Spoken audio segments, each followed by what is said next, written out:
Welcome back to My Real Estate Podcast with David Liberatore. I'm your host, and today we're diving deep into one of the most sought-after real estate markets in Florida, Longboat Key condos.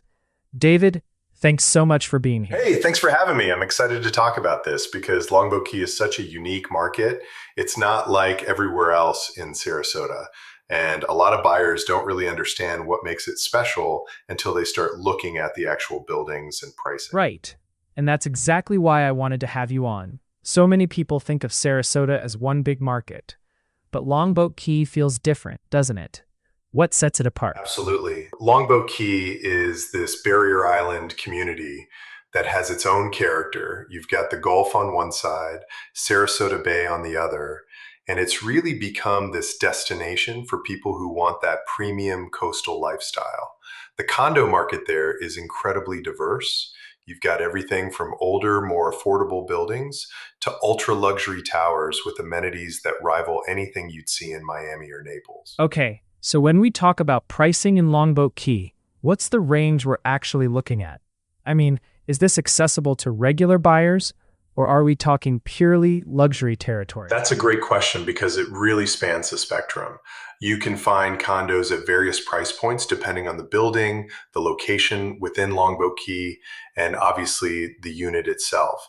Some of the more established buildings have more moderate pricing, while the newer or more amenity-rich developments command premium prices.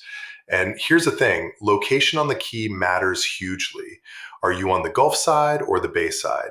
That changes everything in terms of value. That's such a good point. So you're saying it's not just about the building, it's about where on the island you actually are. Tell me more about that.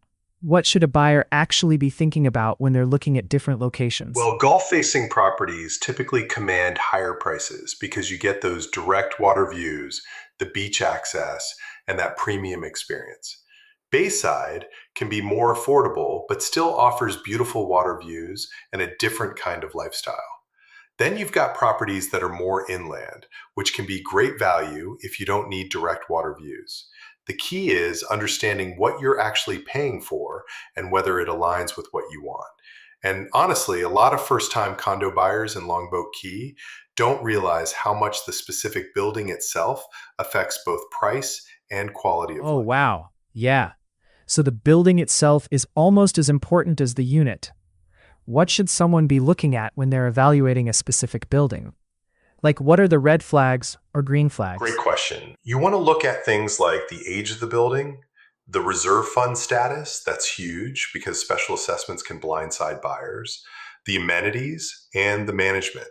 In Longboat Key, you've also got to think about whether the building has been recently renovated or if it's facing major capital improvements. And this ties into something we've talked about before with other Sarasota luxury markets. Amenity-rich properties are really driving buyer decisions right now.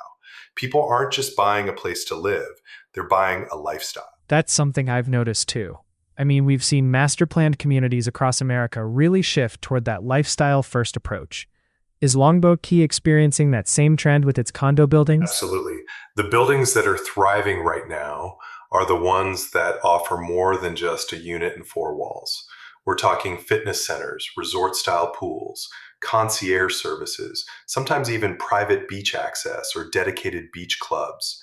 Buyers in this market have options, so they're gravitating toward properties that enhance their daily life.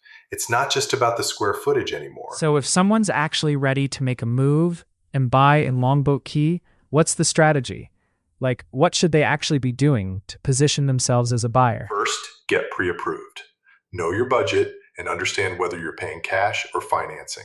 That's actually a huge factor in Longboat Key because we've seen a lot of cash buyers in the luxury segment.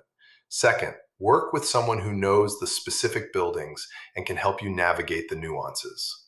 Third, think long-term. What are you really looking for? Are you buying as a primary residence, a second home, or an investment?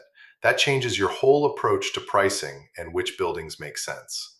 And finally, don't overlook the due diligence on the building itself. Get a good inspector, review the financials, understand the HOA situation. That's solid advice. You know, it's interesting because a lot of what you're saying applies across the Sarasota market, but Longboat Key has its own specific dynamics. I think buyers really benefit from understanding not just the market in general, but what makes their specific area unique. David, this has been incredibly helpful. Thanks so much for breaking this down. Thanks for having me. I love talking about Longboat Key because it's such a dynamic market and there's so much opportunity for buyers who really understand what they're looking at. If anyone wants to dive deeper into specific buildings or pricing, that's always my favorite conversation to have. That's the spirit. Well, folks, if you're thinking about Longboat Key or anywhere else in the Sarasota area, you know where to find us. Thanks for listening to my real estate podcast with David Liberatore.